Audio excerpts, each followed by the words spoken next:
السلام عليكم ورحمة الله وبركاته. ازيكم عاملين ايه؟ يا رب تكونوا بألف خير. كل سنة وانتم طيبين ورمضان كريم. النهاردة زي ما انتم شايفين ده فطار اول يوم رمضان. في افكار حلوة جدا للعزومات، وفي كام فكرة كده برضو لتغيير الفطار، لان طبعا احنا عارفين الفكرة اللي بتشغلنا كلنا هنفطر ايه النهاردة. ففي كام فكرة حلوة ممكن نستغلهم في العزومات، افكار جميلة وشيك كده. بس طبعا قبل ما نبدأ ونقول اي حاجة، يلا زي ما انتوا عارفين ومتعودين نضغط لايك وشير واشتراك في القناة وتفعيل الجرس عشان يوصل لكم كل جديد بعد كده. واللي ما اشتركش معانا في القناة يدخل يقيم الفيديوهات بتاعتنا، هتعجبه ان شاء الله وهيشترك معانا. تعالوا بقى معايا نشوف الافكار بتاعتنا ايه النهاردة. اول حاجه معانا رول الفراخ اللي انتوا شايفينه ده الرول الفراخ الاقتصادي الموفر، اللي هيبقى حلو جدا جدا في العزومات وشكله شيك جدا. عملناه ازاي؟ هنقول طريقته وكل حاجة. انا هنزل لكم الطريقة بتاعته والمكونات والمقادير بتاعته في فيديو لوحده عشان يبقى الشرح مظبوط. بس هو بيبقى عبارة عن فراخ، صدور فراخ ووراك، بنجيبها وبنفرمها وبنحط معاها المقادير بتاعتنا اللي احنا شايفينها دي. وطبعا هنفرمها وهنحط معاها المقادير دي وهنلفها رول ونحشيها الحشو اللي احنا عايزينه. الحشو بيبقى عبارة عن بيف زي ما انا هحشيها، او بيف وجبن، او جبن وزيتون بس، او لحمه مفرومه. زي ما انت تحبي وزي ما الامكانيات بتاعتك تسمح. هنحشيها الحشوه اللي احنا نحبها.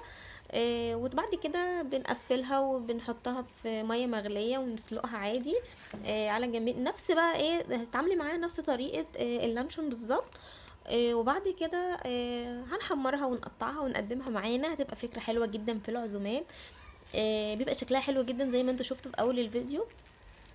شكلها شيك جدا. بس طبعا قبل ما نقول اي حاجة، يلا بقى اللي محطلناش لايك يحط لايك عشان الكل يستفيد والفيديو يوصل لأوسع نطاق. الفيديو بتاعنا زي ما انتوا شايفين كده. الرول بتاعنا ده قصدي، اهم حاجة فيه ان انتي تحطي مع المية ليمون او خل عشان الورق بتاعك ده ما يتأكسدش. وطبعا الصينية او الحلة بتاعتك ما تبصي من غليان المية. وبعد كده بتحطي الرول بتاعك على المكان اللي انتي قافله منه، يعني فتحه الورقه بتكون فوق، وتحمريه. بصوا بيطلع معاكي بالشكل رهيب رهيب رهيب، شكله جميل جدا وبيفرق جدا وشكله تحفه. وبنحمره بقى في زبده وزيت وبعد كده بنقطعه. هي هنقطعه بقى ايه. طبعا اهم حاجه ان انت بتبيتيه يوم كامل في التلاجة. وتشوفي، بصوا الشكل. طبعا ده الحشو اللي احنا حشيناه، بس انا اسفه الفيديو ما كانش بيصور. ده انا حاشياه بيف وحاشياه جبن. زي ما قلت لك تقدري تحشي لحمه مفرومه او تقدري تحشي جبن وزيتون او خضار. مفيش اي مشكله في الحشوه خالص، المهم الطريقه بتاعتك معاكي. الحشوه انت تقدري تتحكمي فيها. بنقدمه بقى مع رز اصفر ومكسرات. وانا قلت لكم هنزل الفيديو بتاعه في فيديو لوحده. طريقه عمل رول واحد. انا طبعا الكميه اللي انا عاملاها منها 2 رول.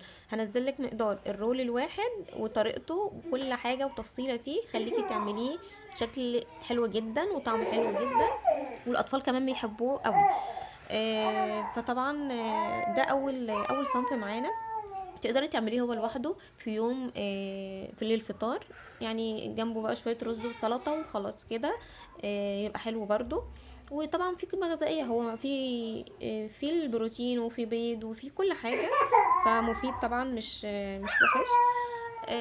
هنكمل بقى معانا نشوف عملنا ايه تاني. عملنا طبعا معانا المحشي احنا عملنا صلصه المحشي قبل كده مع بعض، هسيب لكم الفيديو بتاعته في شاشه النهايه بتاعه الفيديو. والصلصه دي احنا طبعا كنا عاملينها مع بعض ومخزنينها عشان طبعا رمضان. انا طلعت الصلصه وحطيتها على البوتاجاز، فكت معايا بسرعه جدا لان بيبقى فيها دهون. والدهون ما بتخليش الحاجه تتجمد معاكي قوي. الصلصه بتاعتي هنا خلاص، انا هحط عليها الرز والخضره.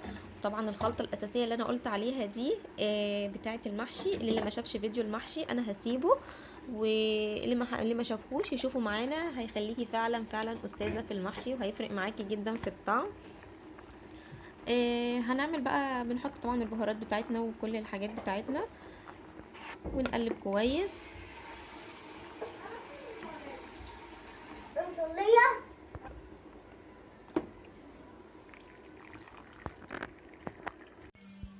نبتدي بقى ايه نحشي معانا ورق العنب بتاعنا. دي العيدان، انا حاطه معاها شرايح ليمون بتخلي لون ورق العنب بتاعك ما يتغيرش، وبتديله طبعا مزازه حلوه للورق العنب.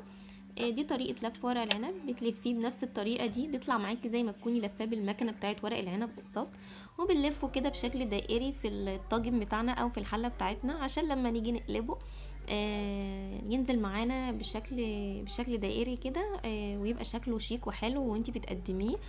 وطبعا هنا بنسقيه الشوربه بتاعتنا، وهنحط عليه طبق ونقفله بورق فويل من فوق، وندخله الفرن، او لو انتي عاملاه في حله بتسويه على البوتاجاز مفيش اي مشاكل خالص في التسويه.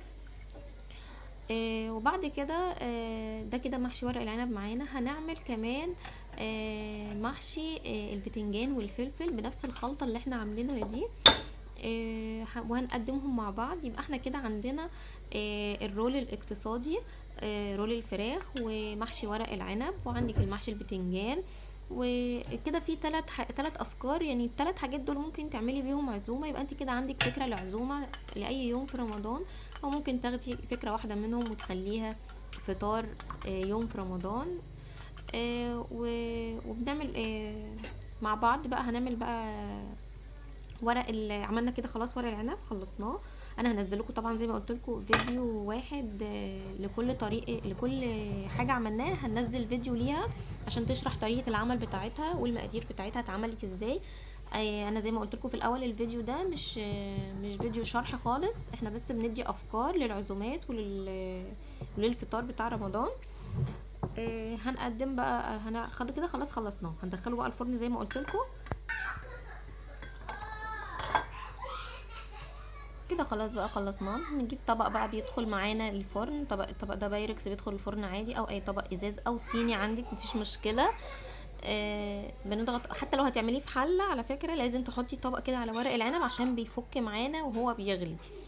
كده خلاص خلصنا ورق العنب وندخله بقى الفرن. نبتدي بقى نعمل مع بعض الفراخ بالطريقه اللي انا عملتها. هسيب لكم برده فيديو الفراخ، هسيبه لكم في النهايه بتاعه الفيديو، عشان اللي ما شافش طريقه سلق الفراخ دي بتفرق جدا في الطعم، وبتديكي شوربه حلوه جدا.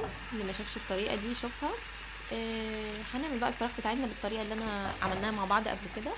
نحط بقى حله على النار، ونحط معاها معلقتين زيت او زبده، ونحط معاها الفراخ بتاعتنا. الفيديو طبعا اللي انا هسيبه لكم بيشرح كل حاجه والطريقه بالظبط.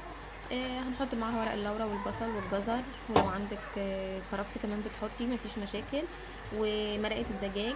وبعد كده لما بتتشوح معانا وتبقى كويسه بنحط عليها الميه المغليه ونسيبها بقى تتسلق. طبعا الفلفل الاسمر ما ننساهوش، وزي ما قلت لكم هسيب لكم الفيديوهات بتاعه الحاجات دي كلها في شاشه النهايه.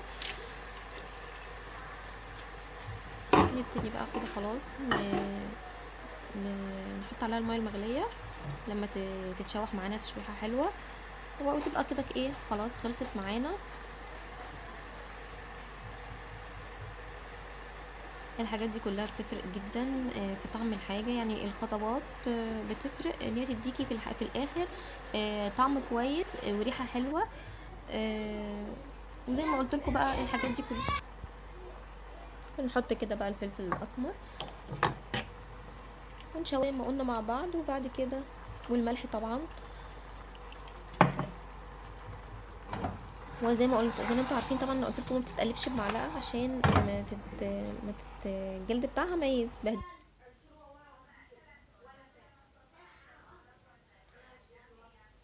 رول الفراخ بتاعنا اللي عملناه مع بعض، والورق العنب، والفراخ اهي اللي سلقناها، والملوخيه طبعا بتبقى لازم تبقى جنب المحشي، ومخلي كل الحاجات اللي احنا عملناها مع بعض دي كده فكره عزومه حلوه جدا. اتمنى ان شاء الله ان انتوا تجربوها وتستفيدوا منها. وطبعا بقى لايك وشير واشتراك في القناه وتفعيل الجرس عشان يوصل لكم كل جديد بعد كده. السلام عليكم ورحمه الله وبركاته.